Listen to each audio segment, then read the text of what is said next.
নির্বাচন ঘোষণার ৪০ মিনিট আগে সরকারি কর্মচারীদের ডিএ ঘোষণা। আবার কয়েকদিনের মধ্যেই নির্বাচন কমিশনকে অশ্লীল আক্রমণ। কেন হঠাৎ এত অস্থির হয়ে পড়লেন তৃণমূল নেত্রী মমতা ব্যানার্জি? কমিশন যখন নিরপেক্ষ ভোটের জন্য অফিসার বদল করছে, তখন কেন তার মনে হচ্ছে পায়ের তলার মাটি সরে যাচ্ছে?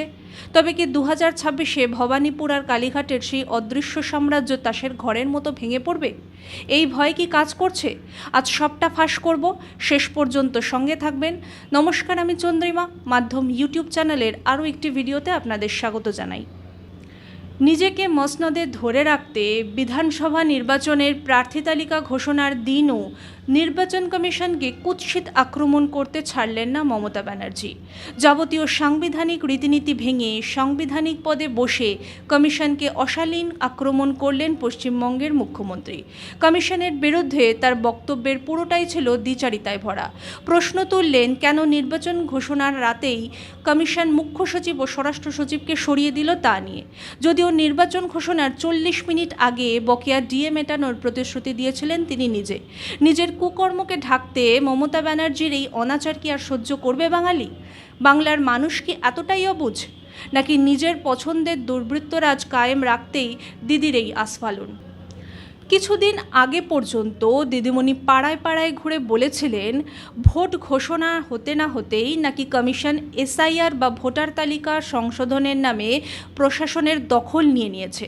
অথচ সংবিধান বলছে নির্বাচনের শুদ্ধতা বজায় রাখতে কমিশন যে কোনো সময় ভোটার তালিকা পরীক্ষা করতে পারে। কিন্তু মমতা ব্যানার্জির ভয় কোথায়? তার ভয় কি এটাই যে স্বচ্ছ তালিকা হলে তার ভোট ব্যাংকের অঙ্ক আর মিলবে না? আর যখন প্রার্থী তালিকা ঘোষণা করছেন তখন বলছেন এখনও তো নোটিফিকেশানই হলো না। তার আগেই মুখ্য সচিব স্বরাষ্ট্র সচিব বদলে দিল। তৃণমূল কি সংবিধান জানে না? নির্বাচন ঘোষণার মুহূর্ত থেকেই গোটা প্রশাসন কমিশনের অধীনে চলে যায়। এটা কোনো দয়া নয়, এটা জাতীয় নির্বাচন কমিশনকে ভারতের সংবিধান প্রদত্ত ক্ষমতা। দেখা যাক মমতার রাজনীতির আসল ডাবল স্ট্যান্ডার্ড। 15ই মার্চ ভোট ঘোষণার ঠিক 40 মিনিট আগে রাজ্য সরকারি কর্মচারীদের বকেয়া ডিএ মিটিয়ে দেওয়ার ঘোষণা করেছিলেন তিনি। স্পষ্ট বোঝা যাচ্ছে তরি ডুবছে বোঝে সরকারি কর্মীদের ভোট কেনার শেষ প্রচেষ্টা চলছে। কারণ দুদিন আগেই ধর্ণামঞ্চ থেকে ডিএ নিয়ে অন্য কথা বলা হয়েছিল, কিন্তু মুখ্য নির্বাচন কমিশনার জ্ঞানেশ কুমারকে যখন এই নিয়ে প্রশ্ন করা হলো, তখন তিনি নিয়ম মেনে বলেছিলেন ভোট ঘোষণার আগে সিদ্ধান্ত নেওয়ার এখতিয়ার রাজ্য সরকারের আছে। কমিশন যদি আপনার এখতিয়ারকে সম্মান জানাতে পারে, তবে আপনি কেন প্রতিপদে জাতীয় কমিশনকে বিজেপির কমিশন বলে কুৎসিত আক্রমণ করলেন? পছন্দের আধিকারিকদের সরিয়ে দিলে কি সাংবিধানিক কাঠামো ভেঙে পড়ে, নাকি ভোট লুট করার সেই অদৃশ্য মেশিনারিটা নড়ে যায়? গত কয়েক সপ্তাহে এসআইআর প্রক্রিয়ার বিরোধিতা করতে গিয়ে মমতা ব্যানার্জি বারবার অভিযোগ করেছেন এসআইআরের নামে কার্যত রাজ্য প্রশাসনের দখল নিয়েছে নির্বাচন কমিশন। নির্বাচন ঘোষণার আগে কমিশনের এই এখতিয়ার নেই, যদিও তার এই অভিযোগের যে কোনো সারবত্তা নেই তা প্রমাণ করে দিয়েছে আদালত। আর এবার নির্বাচন ঘোষণার পর যখন কমিশন প্রশাসনিক রদবদল করছে, তখন মমতা ব্যানার্জি কি বক্তব্য শুনুন। বিজেপির কমিশনকে বলবো, ক্ষমা করবেন, ব্রিলিয়ান্ট খেলা খেলছেন। নোটিফিকেশান হলো না এখনও ইলেকশনের, তার মধ্যে চিফ সেক্রেটারি থেকে শুরু করে, হোম সেক্রেটারি থেকে শুরু করে, ডিজি থেকে শুরু করে, এডিজি ল অ্যান্ড অর্ডার থেকে শুরু করে, সিপি থেকে শুরু করে, সমস্ত কমিশনার থেকে শুরু করে, এসপি থেকে শুরু করে সব চেঞ্জ করে দিলেন। তা খেলাটা বিজেপির কথায় মেঘের আড়াল থেকে কেন খেলছেন? সরাসরি খেলুন, দরকার হলে প্রচারে নামুন। সব আইনি যখন ভঙ্গ করেছেন, সব বিধি যখন ভঙ্গ করছেন, তখন সরাসরি প্রচারে নেমে মঞ্চ করে মিটিংটাও করুন। মানে এতদিন দাবি ছিল আদর্শ আচরণবিধি লাগুর পর কমিশন প্রশাসনে হস্তক্ষেপ করলে ওনার আপত্তি নেই। রবিবার ভোট ঘোষণার সঙ্গে সঙ্গে আদর্শ আচরণবিধি লাগু হয়ে গিয়েছে, কিন্তু এখন স্পষ্টই লোক খেপানোর উস্কানি দেওয়া হচ্ছে। কমিশন তো কোনো বেআইনি কাজ করে থাকলে তা আদালত আছেই। তৃণমূলদের তো উকিলের অভাব নেই, কারি কারি টাকা খরচা হয় তাদের পেছনে।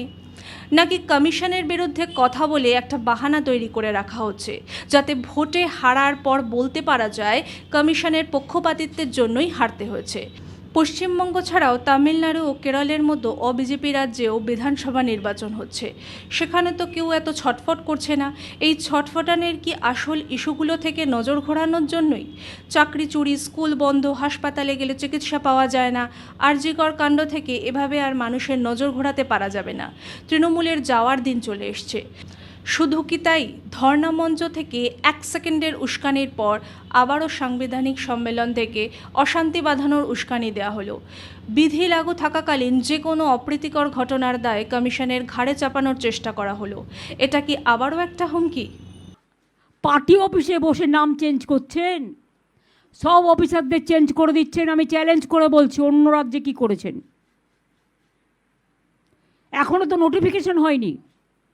তো এবার যদি ডিজাস্টার হয়, কে দেখবে বলুন? যে চিফ সেক্রেটারি জানতো পরিস্থিতিটা, কোন রাজ্যে কোন জেলায় কি হলে কি হতে পারে, জলের সংকট হলে কে দেখবে? সব দায়িত্ব নির্বাচন কমিশন আর বিজেপিকে নিতে হবে। ল অ্যান্ড অর্ডার প্রবলেম হলেও আপনাদের দায়িত্ব নিতে হবে। কয়েক লাখ যে সেন্ট্রাল ফোর্স নিয়ে আসবেন, তাদের খাওয়াবে কে? স্কুলগুলোয় পড়াশোনা তো বন্ধ হয়ে যাবে। তাদের যদি সব গ্যাস চলে যায় গ্যাস দিতে, আমি তাদের ডিসরেসপেক্ট করি না, তাহলে আমাদের লোকেরা গ্যাস পাবে কোথায়? লক্ষ লক্ষ বাইরের লোককে নিয়ে এসে কেন এদের চেঞ্জ করলেন? তার কারণ টাকা সাপ্লাই করবেন, এরা আপনাদের মদত দেবে কেউ কেউ। মমতা বন্দ্যোপাধ্যায় তো কোনো দিন কোনো দায়িত্বই নেননি। মমতার জামানায় যা হয়েছে সব কিছুর জন্য দায়ী বিরোধীরা। 15 বছর ক্ষমতায় থেকেও বিরোধী রাজনীতি করে চলেছেন তিনি। উল্টো দিকে কেন্দ্র সরকারকে দেখুন, যারা করোনায় দেশের 140 কোটি মানুষের টিকার ব্যবস্থা করেছে, করোনায় কর্মহীন মহিলাদের জন্য মাসিক ভাতার ব্যবস্থা করেছে, যুদ্ধ বা প্রাকৃতিক বিপর্যয়ে বিদেশে আটকে থাকা ভারতীয়দের বিমান পাঠিয়ে তাদের উদ্ধার করতে পেরেছে। আর এই সব করতে গেলে কি জাতপাত ধর্ম দেখা যায়? কোনো নিন্দুক সে কথা বলতে পারবে? দায়িত্ব নিতে গেলে যোগ্যতা লাগে, আর যেটা লাগে সেটা হলো পলিটিক্যাল উইল। আর পলিটিক্যাল উইলের ছিটে ফোটাও কোনোদিনও দেখা যায়নি মমতা ব্যানার্জির আচরণে। মমতা বন্দ্যোপাধ্যায় কি নিজেকে সংবিধানের ঊর্ধ্বে মনে করেন? তিনি চান রাজ্যে তার পছন্দ মতো চাটুকার অফিসাররাই থাকুক, যারা সাধারণ মানুষের সেবার চেয়ে কালীঘাটের সেবায় বেশি ব্যস্ত থাকবেন। নির্বাচন কমিশন যখনই সেই নিরপেক্ষতা ফেরাতে চায়, তখনই তিনি তাকে আক্রমণ হিসেবে চিহ্নিত করে। আসলে সারা রাজ্যে নিজের পছন্দের দুর্বৃত্তরাজ কায়েম রাখাই কি মমতার লক্ষ্য? আইনের শাসন নয়, তিনি চান শাসকের আইন। একজন মুখ্যমন্ত্রী হয়েও যেভাবে তিনি ভারতের সংবিধান প্রতিষ্ঠানগুলোর ওপর অনাস্থা প্রকাশ করেছে, তা কি বাংলার মর্যাদাকে ধুলোয় মিশিয়ে দিচ্ছে না সারা দেশের সামনে? যাই হোক, কমিশন এবার দৃঢ় প্রতিজ্ঞ যে বাম আমল থেকে চলে আসা পশ্চিমবঙ্গের হিংস্র ভোট কালচার পাল্টে দেবে। রাজ্যে প্রতিষ্ঠিত হবে আইনের শাসন। তাই 2026-এর ভোট শুধু সরকার গড়ার নয়, এই স্বৈরাচারী মানসিকতাকে উপড়ে ফেলার ভোট। বাংলার মানুষ সঠিক জবাব দেবে তার ভোট মেশিনে। আজ এ পর্যন্তই, দেখা হবে পরের ভিডিওতে। ততক্ষণ পর্যন্ত সঙ্গে থাকুন, দেখতে থাকুন মাধ্যম।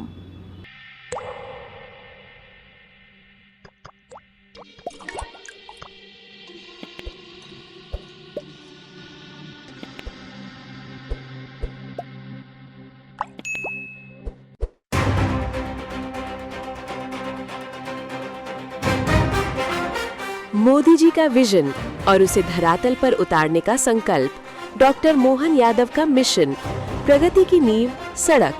मुख्यमंत्री मजरा टोला सड़क योजना के तहत आदिवासी अंचलों के 20,650 छोटे गांव 30,900 किलोमीटर पक्की सड़कों से जुड़ रही हैं। 21,630 करोड़ रुपए का ऐतिहासिक निवेश, ताकि विकास आखिरी पायदान तक पहुंचे। राष्ट्रीय राजमार्ग प्राधिकरण और मध्य प्रदेश सड़क विकास निगम के बीच 1 लाख करोड़ रुपए का MOU, लगभग 4,000 किलोमीटर नई सड़कों का निर्माण मध्य प्रदेश भारत की ग्रोथ लाइन पर। प्रधानमंत्री ई बस सेवा योजना के अंतर्गत 550 से अधिक शहरी ई बसें, स्वच्छ परिवहन, स्मार्ट मध्य प्रदेश। प्रधानमंत्री नरेंद्र मोदी के नेतृत्व में सतना, दतिया और रीवा एयरपोर्ट का शुभारंभ। अब मध्य प्रदेश हवा में भी तेज। इंदौर मेट्रो शुरू, भोपाल मेट्रो जल्द। 100% रेल विद्युतीकरण, 14,745 करोड़ रुपए का रेल इंफ्रास्ट्रक्चर बजट, प्रगति की नई पटरी। सड़क, रेल और हवाई कनेक्टिविटी अब सिर्फ सफर नहीं, रोजगार का रास्ता बन रही है। मुंबई दिल्ली इंडस्ट्रियल कॉरिडोर से जुड़ता मध्य प्रदेश निवेश, उद्योग और युवाओं के भविष्य का नया केंद्र। 18,036 करोड़ की इंदौर मनमाड़ रेलवे लाइन, व्यापार, परिवहन और विकास को नई गति। मध्य प्रदेश अब संभावनाओं का पावर हाउस। प्रधानमंत्री नरेंद्र मोदी का विजन, आत्मनिर्भर भारत। मुख्यमंत्री डॉक्टर मोहन यादव का मिशन, हर जिले तक विकास, हर नागरिक तक विश्वास। नया मध्य प्रदेश, जहां अधोसंरचना बने आधार और विकास बने पहचान। विकास, विश्वास, भविष्य।